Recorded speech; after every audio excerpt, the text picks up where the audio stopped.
श्रीपादराजं शरणं प्रपद्ये. अध्याय 17. श्री नामानंदांचा दर्शन. मी कुरुगड्डीला जात असताना मार्गात एक स्त्री केस मोकळं सोडून विचित्र हास्य करत माझ्या जवळ आली. तिची मनस्थिती बरोबर नसल्यानं ती काहीतरी अस्पष्ट असं ओरडत होती. ती माझ्या जवळ येताच मला तिची अत्यंत भीती वाटून माझे हात पाय थरथर कापू लागले. तिच्या मागोमाग हातात काठी घेऊन 2 क्रूर बलिष्ठ पुरुष येत होते. त्या स्त्रीनं माझ्या पायावर डोकं ठेवून तिचं त्या 2 राकट पुरुषांपासून रक्षण करण्याची विनंती केली. ते दृश्य पाहून माझा चेहरा पांढरा पडला. माझ्यासारख्या घरादारापासून दूर आणि परप्रांतात असलेला ब्राह्मण त्या स्त्रीचं रक्षण कसं करू शकणार होता? त्यावेळी माझ्या तोंडून अचानकपणे उद्गार निघाले, हे माते, तुला घाबरण्याचं मुळीच कारण नाही. या दुष्ट दुराचारी लोकांपासून श्रीपाद श्रीवल्लभ तुझं नक्कीच रक्षण करतील. तू निर्भयतेनं उठून उभी राहा. त्या स्त्रीच्या मागे आलेले पुरुष माझ्याकडे आश्चर्यानं पाहत होते. त्या 2 बलशाली पुरुषांच्या तुलनेत माझी शरीरयष्टी अगदीच किरकोळ होती. तरी माझं धैर्य आणि दृढतेनं उच्चारलेले आश्वासन ऐकून ते आश्चर्यचकित झाले. ते म्हणाले, हे ब्राह्मणा, आम्ही या दुराचारी स्त्रीला मारण्यासाठी आलो आहोत. तू जर मध्ये पडलास तर तुला सुद्धा मारून टाकू. तू चांगल्या बोलानं आमच्या मार्गातून दूर हो. त्या दुष्टांचं ते वक्तव्य ऐकून माझ्यात एक अद्भुत शक्तीचा संचार झाला. मी म्हणालो, अरे, ब्राह्मण कुलात जन्म घेऊन निर्लज्जपणे गायीचा वध करून गोमांस भक्षण करून मदिरापान करणाऱ्या तुमच्यासारख्या दुर्जनांना माझ्या ब्राह्मणाचा आणि या निरपराध स्त्रीचा वध करणं काहीच कठीण नाही.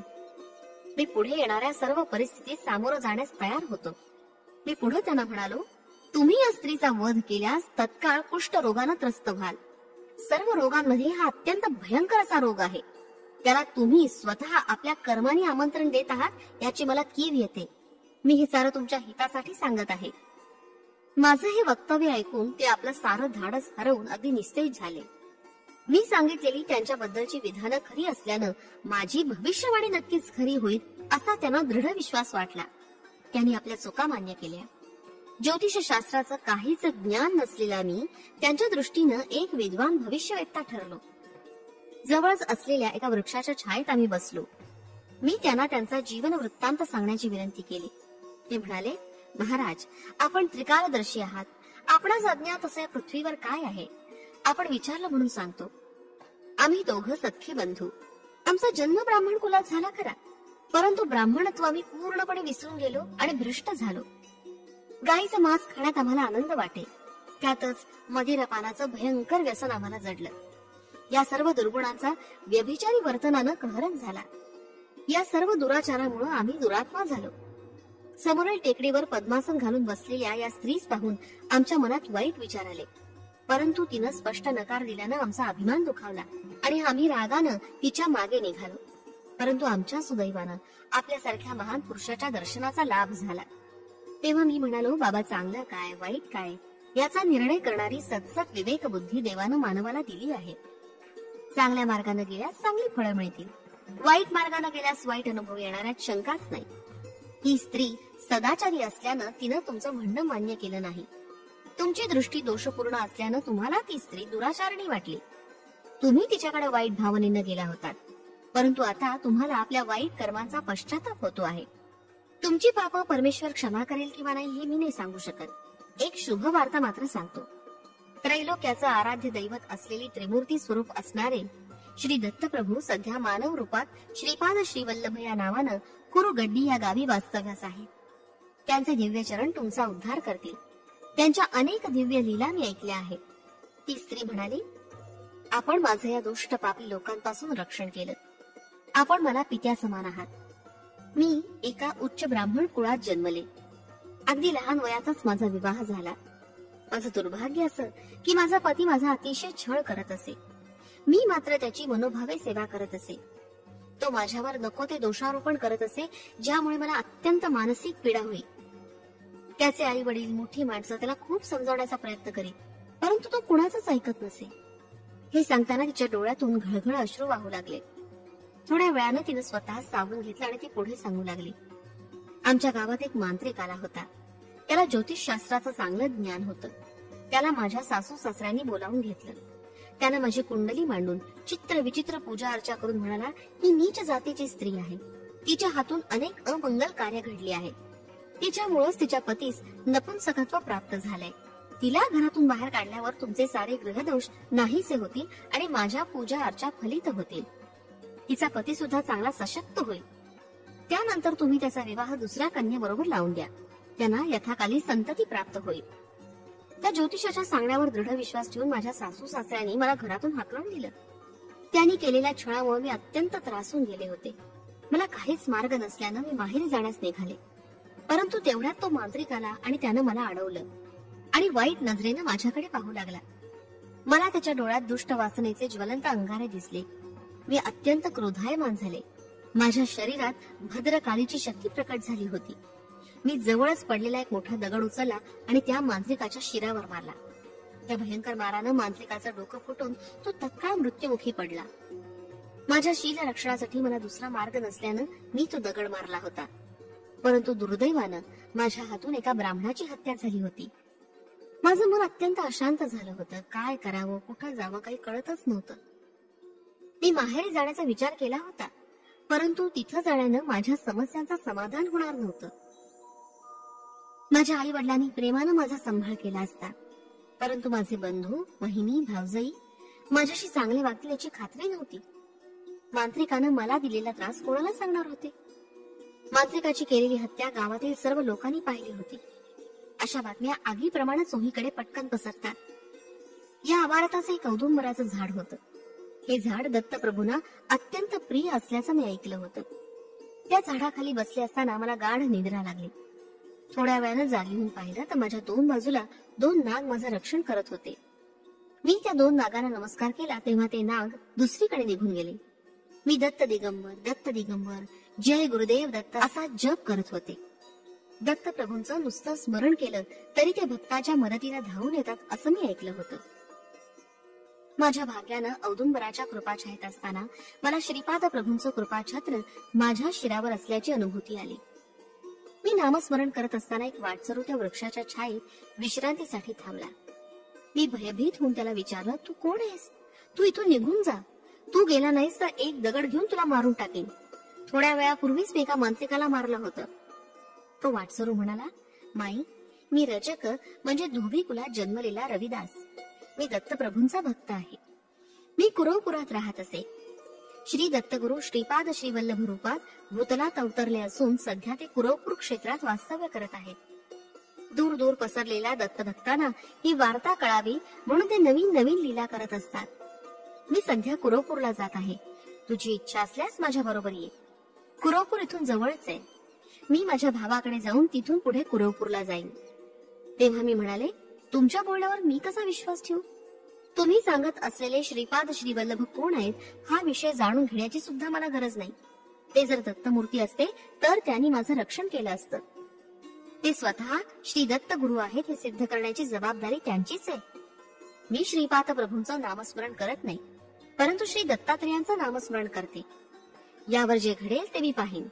तुम्ही तत्काळ इथून निघून जा, नसता काहीतरी प्रमाद घडेल. माझं वक्तव्य ऐकल्यावर तो गृहस्थ रोहिदास दत्त दिगंबर श्रीपाद श्रीवल्लभांचं नामस्मरण करत निघून गेला. त्यानंतर एका टेकडीवर मी पद्मासन घालून ध्यान करत बसले होते. त्याच वेळी हे दोन दुष्ट तिथे आले. त्यांची माझ्यावर विषारी नजर पडली आणि ते माझ्या मागे लागले. आपण माझी या दोन कामी दुष्टांपासून रक्षा केली.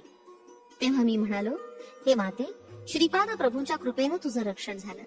ते अंतर्यामी असून कालातीत आहे. या सृष्टीमध्ये विविध कालवधित घटना घडत असतात. या सर्व घटनांच्या मागे ते स्वतः कारण रूपानं स्थित असतात. या सृष्टीत कारण नसलेलं कोणतंच कर्म दिसत नाही. श्रीपाद श्रीवल्लभ स्वामींना निर्गुण, सगुण, निराकार, साकार यासारख्या कोणत्याच अवस्थेत कोणीच जाणू शकत नाही.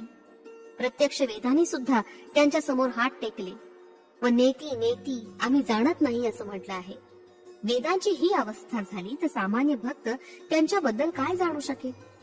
त्यांच्या स्वरूपाचं ज्ञान त्यांना स्वतःलाच असणार यात तिळमात्र संशय नाही. आपण मात्र त्यांचं नामस्मरण करत गेल्यास त्यांचा अनुग्रह नक्कीच होतो आणि सर्व दुःखातून आपली मुक्तता होते. मी दोन्ही ब्राह्मण आणि एक ब्राह्मणी सुशीला आम्ही चौघं मिळून कुरुगड्डीस जाण्यास निघालो. मार्गात आम्ही श्री दत्तप्रभू आणि श्रीपाद श्रीवल्लभांचं भजन करत नामस्मरण करत जात होतो. रस्त्यावरील लोकांना आम्ही भजन मंडळातील लोक असल्यासारखं वाटत होतं. मार्गात असलेल्या नामानंद स्वामी या थोर महात्म्याच्या आश्रमात आम्ही पोहोचलो. श्रीपाद प्रभूंचं रूप परिवर्तन आणि शिष्य नामानंदास अनुग्रह.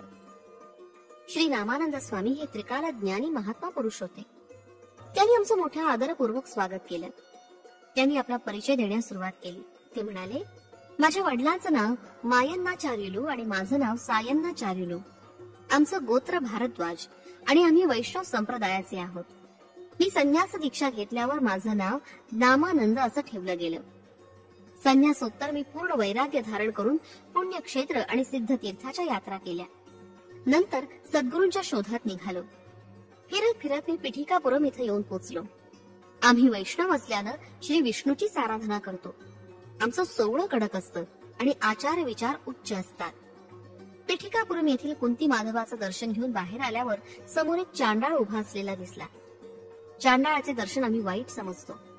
तो चांडाळ समोर येऊन उच्च स्वरात म्हणाला, आमची दक्षिणा देऊन पुढे जा. मी आश्चर्यानं त्याच्याकडे पाहतच राहिलो. गावातील सर्व लोक हा प्रकार पाहत होते. कलियुगामुळं असा विपरीत प्रकार घडत असल्याचं सर्वांना वाटत होतं. तो चांडाळ मदिरापान करून श्री वैष्णवांवर अत्याचार करत होता. एवढ्यात नामानंद त्यास म्हणाले, अरे चांडाळा, तू कोण आहेस? मी एक वैष्णव ब्राह्मण आहे. माझं नाव नामानंद आहे. तू मला दक्षिणा मागणं योग्य वाटत नाही. त्या चांडाळाचे डोळे लाल झाले होते. त्याचा भयंकर चेहरा कोणाचाही भय वाटावा असा होता. नामानंदांच्या शांत भाषणामुळे तो अधिकच क्रोधित झाला होता. तो चांडाळ नामानंदांना म्हणाला, तू सद्गुरूच्या शोधात वेड्यासारखा फिरतोयस. तू मला ओळखत नाहीस? मीच तुझा सद्गुरू आहे. मीच तुला संन्यासोत्तर नामानंद असं नाव दिलं. तू तुझ्याजवळ असलेली सारी संपत्ती मला गुरुदक्षिणा म्हणून अर्पण कर आणि सर्वांसमक्ष मला साष्टांग नमस्कार करून गुरु म्हणून माझा स्वीकार कर. तू जर असं केलं नाहीस तर मी तुझा सर्वनाश करीन. तुझ्या शरीराचे तुकडे करून तुला मरणप्राय यातना देईन. श्री नामानंदांबरोबर त्या चांडाळ वर्णातील व्यक्तीनं अतिशय कडक व्यवहार केला होता. तो पुढे म्हणाला, मी सांगेन तसं तुला वागलं पाहिजे. तू देवांची कितीही आराधना केलीस तरी कोणी तुला मदत करणार नाही. एवढं बोलून तो चांडाळ नामानंदांवर चाल करून आला. नामानंदांच्या मनात नसताना केवळ दुसरा उपाय नसल्यानं त्यांनी त्या चांडाळाचे पाय धरले आणि त्यांचं सर्वस्व त्या चांडाळाला गुरुदक्षिणा म्हणून अर्पण केलं. देवाची आपण जी कल्पना करतो त्यापेक्षा तो कसा विपरीत असतो याची कल्पना नामानंदांना आली. परंतु तितक्यातच तो चांडाळ स्वामींना दिव्य मंगल अशा स्वरूपात दर्शन देत असल्याचा भास झाला. त्याच्या त्या दिव्य नेत्रातून अत्यंत दया करुणा यांचा वर्षाव झाल्यासारखा वाटत होता. दिव्य मंगलमूर्ती असलेल्या त्या भगवानांनी म्हटलं, मी श्री दत्त आहे. सध्या श्रीपाद श्रीवल्लभांचे रूपात मी पिठिकापुरम येथे अवतरित झालो आहे. तू माझा भक्त आहेस आणि मी तुझा सद्गुरू आहे. तू माझा सर्वस्व झाला आहेस. मी सच्चित आनंद आहे. तू उद्यापासून नामानंद नाम धारण करून धर्म प्रचार कर. तुला सुख आणि शांती प्राप्त होईल. शेवटी माझ्या पदास येशील. असं सांगून चांडाळाच्या विषात असलेले दत्तप्रभू अंतर्धान पावले. श्री नामानंद स्वामींना श्रीपाद श्रीवल्लभांकडून भोजनाचं आमंत्रण. अशा प्रकारे नामानंद संन्यासी पिठिकापुरम येथील श्रीपाद श्रीवल्लभांचं दर्शन घेण्यासाठी पुढे निघाले. त्यांना मार्गात कोणी भिक्षा दिली नाही. भुकेनं त्यांचा जीव व्याकुळ होत होता. सर्वजण त्यांच्याबद्दल शंका घेत होते. त्यांना वाटलं, हा एक वेडा आहे. एक चांडाळ येऊन याच्याकडून गुरुदक्षिणा घेऊन गेला. हा ब्राह्मण असून याने चांडाळाला आपला गुरु केला म्हणून हा अस्पृश्य झाला आहे. म्हणून याला भिक्षा देणं म्हणजे शास्त्र विरुद्ध होईल. या विचारानं पिठिकापुरम गावातील लोकांनी नामानंद स्वामींना भिक्षा घातली नाही. फिरत फिरत ते अप्पळराज शर्माच्या घरी पोचले. अत्यंत भुकेमुळे तोंडातून शब्द बाहेर पडत नव्हते. कसे बसे ते ओम भिक्षान देही असं म्हणाले. तेवढ्यात दार उघडून दारातून श्रीपाद श्रीवल्लभ अन्नानं भरलेलं ताट घेऊन आले. त्यांना उसरीवर बसवून त्यांनी स्वहस्ते नामानंद स्वामींना खाऊ घातलं. केवढं ते भाग्य! विश्वनियंता आपल्या भक्ताला स्वहस्ते जेवण भरवत होता. धन्य ते गुरु, धन्य ते शिष्य. जेवण झाल्यावर त्या अनंत शक्ती स्वरूप अशा विधात्यानं आपला हात नामानंदांच्या शिरावर ठेवला आणि त्याला आशीर्वाद दिला. तुला सर्व सिद्धी प्राप्त होतील. कशासाठीही तुला हात पसरावा लागणार नाही. तू कुठेही असलास तरी मी तुझ्या बरोबर अदृश्य रूपानं असेन. मी डोळ्यांच्या पापणीप्रमाणे तुझं रक्षण करेन. असे आशीर्वाद आणि अभय दिलं. त्या दिवसापासून धर्म प्रसारासाठी संन्यासी होऊन नामानंद भ्रमण करीत होते. अदृश्यपणे श्रीपाद प्रभूंचा दिव्य हस्त स्वामींचं रक्षण करत असे. अशा प्रकारे स्वामींनी आम्हास त्यांच्या आश्रमात स्वतःबद्दलची संपूर्ण माहिती सांगितली. 4 प्रकारचे जीवनमुक्त प्राणी. नामानंद स्वामींच्या आश्रमात सर्व शिष्य बसलेले असताना एका शिष्यानं गुरुनं प्रश्न विचारला. स्वामी, श्री दत्तांची आराधना केल्यानं शीघ्र मोक्ष प्राप्ती होते. यासाठी काही साधना, मंत्र, विधानं आहेत का? माझ्या शंकेचं समाधान करून मला कृतार्थ करावं. त्यावर प्रसन्न चित्तानं श्री स्वामी म्हणाले, हे पुत्र, वासना त्याग म्हणजेच मोक्ष आहे. शरीर पतनानंतरच मोक्ष मिळतो असा नियम नाही. शरीर प्रारब्धानुसार शरीराला विविध अनुभव येत असतात. ज्या सत्पुरुषांचा जीवात्मा मुक्त अवस्थेत असतो त्यांना जीवनमुक्त असं म्हणतात. आपल्या इष्टदेवतेच्या सतत सान्निध्यात राहणं यालाच सालोक्य मुक्ती असं म्हणतात. या अवस्थेत साधक इष्टदेवतांच्या लोकात राहतो. यापेक्षा अधिक पुण्यवान भक्तांना इष्टदेवतांच्या समीप राहण्याचं भाग्य लाभतं, त्याला सामिप्य मुक्ती म्हणतात. त्यापेक्षा विशेष पुण्य करणाऱ्या भक्तांना इष्टदेवतांचं स्वरूप प्राप्त होतं, त्याला सारुप्य मुक्ती असं नामाभिधान आहे. यापेक्षा सुद्धा उच्च स्थितीत प्राप्त झालेले भक्त इष्टदेवतांच्या चैतन्यातच एकरूप होऊन जातात, याला सायुज्य मुक्ती असं म्हणतात. या आध्यात्मिक चिंतनात दत्तभक्त इहलोकी राहूनच सालोक्य मुक्तीचा अनुभव घेत असतात. ते शरीरानं प्रारब्धाचे भोग घेत असले तरी मनानं ते श्री दत्तप्रभूंच्या चरणाशी सतत निमग्न असतात. त्यांना सदैव श्री दत्तप्रभूंचंच ध्यान असतं. सृष्टी धर्म आणि सूक्ष्म सृष्टीतही कालचक्र हे चालूच असतं. सृष्टीचा चिदविलास अंतर्दृष्टीनं पाहून दत्तभक्त आनंदानं विभोर होतो. स्वार्थरहित योग्याच्या दिव्य शक्तीनं विश्वकल्याण होत असतं. त्यात त्यांचा निस्वार्थीपणा दिसून येतो. याप्रमाणे हा योगी इहलोकी आपलं कल्याण करून सामिप्य मुक्ती प्राप्त करून घेतो. असा भक्त श्री दत्तप्रभूंच्या दिव्य लीला अंतर्दृष्टीनं पाहून त्यांचं मनन चिंतन करून सालोक्य मुक्तीपेक्षा श्रेष्ठत्व प्राप्त करून सर्वोच्च आनंद प्राप्त करून घेतो.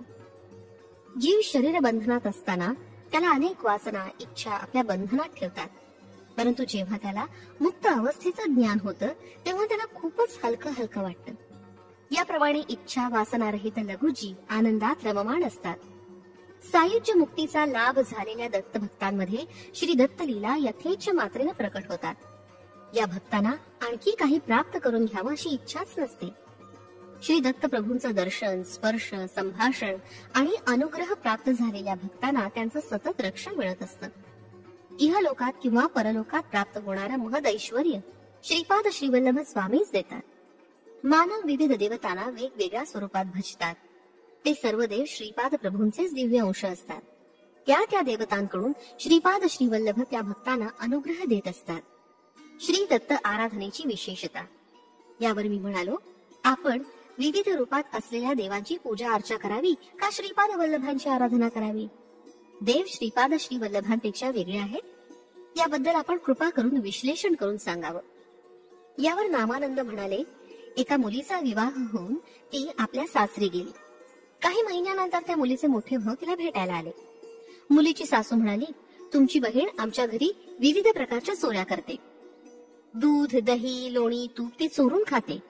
एखादी चोरी मी सहन केली असती, परंतु इतक्या चोऱ्या? तेव्हा त्या बहिणीचा भाऊ तिला म्हणाला, ताई, तू चोरी करणं सोडून दे. तू केवळ दूध घेत जा, म्हणजे तुझी सासू रागावणार नाही. दुधात सर्व काही असतं. याप्रमाणे एकट्या श्री दत्ताची आराधना केल्यास सर्व काही मिळतं. लोक आपापल्या आवडीप्रमाणे वेगवेगळ्या देवांची आराधना करतात. शिवाची पूजा केल्यानं विष्णू प्रसन्न होत नाही, तसंच विष्णूच्या पूजेनं शिव प्रसन्न होत नाही. सगुण आणि साकार देवांची पूजा केल्यानं भक्ताच्या कर्माप्रमाणे फळ मिळतं. अनेक जन्मातील केलेल्या पाप पुण्याचं फळ क्षीण स्थितीत असेल तर पुण्य महाविशेषमध्ये जमा होतं. यावेळी श्री दत्तप्रभूंची भक्ती प्राप्त होते. अशा भक्ताला सर्व सिद्धी प्राप्त होतात. ब्रह्मदेवानं लिहिलेल्या प्रारब्धास कोणी बदलू शकत नाही, परंतु श्री दत्तप्रभूंच्या भक्तांच्या बाबतीत मात्र श्री दत्त ब्रह्मदेवाला आदेश देऊ शकतात. जीवाच्या शारीरिक, मानसिक, आध्यात्मिक स्थितीला श्री विष्णू कारणीभूत असतात. अपरिपक्व अवस्थेत असताना महायोग शक्तीनं जीवात प्रवेश केल्यास शरीर, मन, बुद्धी त्या शक्ती सांभाळू शकत नाही आणि अग्निज्वालेचा दाह झाल्यासारखं वाटतं. जीवाचं जीवनमान सुरळीत चालण्यासाठी भगवान विष्णू आपणास सहाय्य करतात. ते प्रत्येकाच्या कर्मानुसार. श्रीकृष्ण श्री दत्त प्रभूंचा अभिन्न अंग आहे. श्रीकृष्णानं गोवर्धन पर्वत अंगुलीवर धारण केला होता हे सर्वांना ज्ञात आहे. गोकुळातील साऱ्या गोपी आणि गोप पूर्वजन्मातील महान ऋषी होते. त्यांनी रचलेले महान ग्रंथ पर्वत रूपाने अवतरित झाले होते. या महान ग्रंथांचं विभेदन होऊन त्यातून प्रचंड महायोग शक्ती निघते तेव्हा जीवास खूप हलका हलका वाटतं. या सूक्ष्म स्थितीत जीवाला महायोगानंद मिळतो. हा मिळवण्यासाठी कठीण तपश्चर्या लागते. श्रीकृष्ण भगवान आपल्या भक्तांचा आश्रितांचा संपूर्ण भार स्वतः पेलून घेतात. त्यांचे ग्रंथी विभेदन करून त्यांना शक्ती प्रदान करतात. हे आध्यात्मिक रहस्य आहे. बौद्धिक दृष्टीनं पाहिल्यास श्रीकृष्ण गोवर्धन पर्वत उचलून सर्वांचं रक्षण करीत आहेत असं वाटतं. श्री दत्त प्रभूंचा तो संकल्पच होता. परिस्थितीला बदलायचं, परिणामक्रमाला शीघ्रपणे करण्याचे आदेश ते श्री विष्णूंना देत असत. या प्रक्रियेत भक्ताच्या प्रारब्धामुळे मार्गात येणाऱ्या अडचणी, त्यांचे अनुभव त्यांच्या नकळत त्यांना सुसह्य होत असत. श्रीपाद श्रीवल्लभ आपल्या भारी भक्कम विद्यांवर भक्तांचा भार वाहतात. श्रीपाद प्रभू किती दयाळू आणि कारुण्य मूर्ती आहे. श्रीपाद प्रभूंच्या अवताराचं मुख्य लक्ष त्यांच्या बरोबर सायुज्य स्थिती अनुभवणाऱ्या योग्यांनी 1,25,000 अनुयायी करण्याचा संकल्प केला होता. त्याची पूर्तता करणं हे होतं. ते कर्मबंधनाच्या स्पंदनातून सर्वांना मुक्त स्थितीत आणून रुद्राच्या अंश रूपानं प्रकट होऊन कोट्यानकोटी जन्मानंतर येणाऱ्या त्या जन्मांचा विनाश करून त्या जीवात्म्याला मुक्ती देतात. त्यांच्यामधील ब्रह्मा विष्णू आणि रुद्राचा अंश स्फुट होऊन त्या त्या ईश्वरी गुणांनी भक्तांचं रक्षण होतं. हे त्या त्या आत्म्याच्या संकल्पानं होत असतं. भक्तांनी संकल्प सिद्धीसाठी भक्ती मार्गाचा अवलंब करणं आवश्यक आहे. एकदा पिठापुरामध्ये श्रीपाद प्रभूंच्या एका भक्तास घोड्यावर बसत असता घोड्यानं पाडून टाकलं आणि पायाला तोडवलं. त्याला भयंकर जखमा होऊन तो रक्तबंबाळ झाला. त्या जखमी भक्ताला श्रीपादांनी आपला अभय हस्त दर्शवला आणि त्याच क्षणी सर्व जखमा पूर्णपणे बऱ्या झाल्या, जणू काही झाल्याच नव्हत्या. त्याच दिवशी श्रीपाद श्रीवल्लभांवर दृढ श्रद्धा आणि भक्तिभाव असणाऱ्या एका भक्ताला कल्पना नसताना 100 मोहरांनी भरलेला एक हंडा सापडला. श्री व्यंकटाय्यप्पांनी प्रभूंना या घटनेविषयी विवरण करून सांगण्याची विनंती केली. त्यावर श्रीपाद स्वामी म्हणाले, मी माझ्या एका अनन्य भक्ताचं आयुष्य 20 वर्षांनी वाढवलं. त्याच्या भक्तीवर संतुष्ट होऊन मी त्याला हे फळ दिलं होतं. आज त्याला 100 मोहरांनी भरलेला हंडा मिळाला. हा त्याचा महत् भाग्याचा दिवस आहे. ज्याची माझ्यावर मनापासून अनन्य भक्ती असते त्याचा मी दास होतो. जे भक्त मला हृदयात प्रस्थापित करतात ते मला अत्यंत प्रिय असतात. त्रिलोकपती परमेश्वर सुद्धा अशा भक्तांच्या अधीन होऊन त्यांच्या बरोबरच संचार करतात. श्री रामानंद स्वामींच्या दिव्य सत्संगाचा लाभ झाल्यानं सर्वांना अत्यंत आनंद झाला. ते 2 ब्राह्मण नामानंदाला म्हणाले, आम्ही केलेल्या पापांचा आम्हाला पश्चाताप होतोय. आपण आम्हाला उपदेश द्यावा. यावर श्री रामानंद स्वामी म्हणाले, तुम्ही एक भक्त व्रत करा, कष्ट करून धन संपादन करा आणि त्या धनाचा उपयोग सद्ब्राह्मणांना अन्नदान करण्यासाठी करा. त्यामुळे तुमच्या पापांचं क्षालन होईल. असं वर्तन केल्यास श्रीपाद प्रभूंचं प्रत्यक्ष अथवा स्वप्नामध्ये दर्शन होईल. मंत्र दीक्षा मिळाल्यावर सुद्धा तुम्ही सदाचारानं वागलं पाहिजे. जर तुम्ही पूर्वीच्या सवयीनुसार पुन्हा दुराचारास प्रवृत्त झाल्यास श्रीपाद स्वामी तुम्हाला दुप्पट शिक्षा देतील, याचं ध्यान असू द्यावं. दत्तात्रेयांच्या आराधनेचं फल. सुशीला नावाच्या ब्राह्मण स्त्रीनं श्री रामानंदांना विचारलं, स्वामी, संकटातून कशी सुटका करून घ्यावी? त्यावर त्या प्रसन्न चित्त नामानंद स्वामींनी सांगितलं, आत्मा हा निरंतर असतो. त्याला जन्म मरण नसतं. त्याला अग्नी जाळू शकत नाही, शस्त्र इजा करू शकत नाही, पाणी त्याला भिजवू शकत नाही, वारा त्याला सुकवू शकत नाही. मनुष्य मात्र कोट्यावधी वेळा मृत्यू पावून पुन्हा जन्म घेतो. तू अनघा देवीचं व्रत केल्यास तू संसारात सुखी होशील. तसंच तू देवी समवेत श्री दत्तात्रेयाची आराधना करून त्यांना संतुष्ट करून घे. असं केल्यानं श्री दत्तात्रेय नक्कीच तुझ्यावर अनुग्रह करतील. श्री बापनाचार्युलोना श्री दत्तात्रेयांचं दर्शन घडलं आणि त्यांनी सिद्ध मंगल स्तोत्र लिहिलं. प्रत्यक्ष दत्ताच्या दर्शनाच्या अनुभूतीनं गायली जाणारी या स्तोत्रातील अक्षरं अत्यंत प्रभावशाली आहेत. त्या अक्षरांमधील चैतन्य हे युगानुयुग विलसत राहील. या स्तोत्रात व्याकरण दृष्ट्या कोणताही दोष अथवा त्रुटी नाही. या स्तोत्राचं पठण करण्यासाठी कोणताही विधिनिषेध नाही. मला हे स्तोत्र श्री बापनाचार्युंच्या मुखातून ऐकण्याचं भाग्य लाभलं. हे स्तोत्र माझ्या हृदयावर अंकित झालं आहे. सिद्ध मंगल स्तोत्र. श्रीमदनंत श्री विभूषित अप्पल लक्ष्मी नरसिंह राजा जय विजयी भव दिग्विजयी भव श्रीमद अखंड श्री विजयी भव श्री विद्याधरी राधा सुरेखा श्री राखीधर श्रीपादा जय विजयी भव दिग्विजयी भव श्रीमदखंड श्री विजयी भव माता सुमती वात्सल्यामृत परिपोषित जय श्रीपादा जय विजयी भव दिग्विजयी भव श्रीमदखंड श्री विजयी भव सत्य ऋषीश्वर दहितानंदन बापनाचार्युनत श्री चरणा जय विजयी भव दिग्विजयी भव श्रीमदखंड श्री विजयी भव सावित्र काठक चयन पुण्य फला भारद्वाज ऋषि गोत्र संभवा जय विजयी भव दिग्विजयी भव श्रीमदखंड श्री विजयी भव दो चौपाती देव लक्ष्मी गण संख्या बोधित श्री चरणा जय विजयी भव दिग्विजयी भव श्रीमदखंड श्री विजयी भव पुण्य रूपिणी राजमांबा सुत गर्भ पुण्य फल संजाता जय विजयी भव दिग्विजयी भव श्रीमदखंड श्री विजयी भव सुमती नंदन नरहरि नंदन दत्त देव प्रभु श्रीपादा जय विजयी भव दिग्विजयी भव श्रीमदखंड श्री विजयी भव पिटिका पूर नित्य विहारा मधुमती दत्ता मंगल रूपा जय विजयी भव दिग्विजयी भव श्रीमदखंड श्री विजयी भव परम पवित्र अशा सिद्ध मंगल स्तोत्राचं पठण अनघाष्टमीचं व्रत करून केल्यास सहस्र सद्ब्राह्मण जेव घातल्याचं पुण्य प्राप्त होतं. तसंच स्वप्नात सिद्ध पुरुषांचं दर्शन होतं. याच्या पठणानं मनातील सर्व कामना पूर्ण होतात. जे भक्त मन काया आणि कर्माने श्री दत्तात्रेयाची आराधना करून या स्तोत्राचं पठण करतात ते श्रीपाद श्री वल्लभांच्या कृपेस प्राप्त होतात.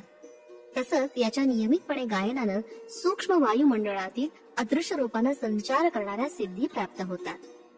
श्रीपाद प्रभूंचा सुशिलेच्या पतीस अनुग्रह. श्री नामानंद स्वामींची अमृतवाणी ऐकल्यावर मला एक कल्पना सुचली.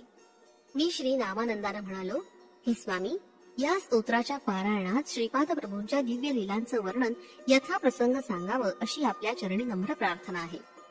आम्हा तिघांवर दयेचा सतत वर्षाव करणाऱ्या स्वामींनी आम्हावर आनंद दृष्टी टाकली आणि त्यांनी आमच्या विनंतीस मूक संमती दिली. त्या रात्री आम्ही श्रीपाद प्रभूंचं नामस्मरण केलं.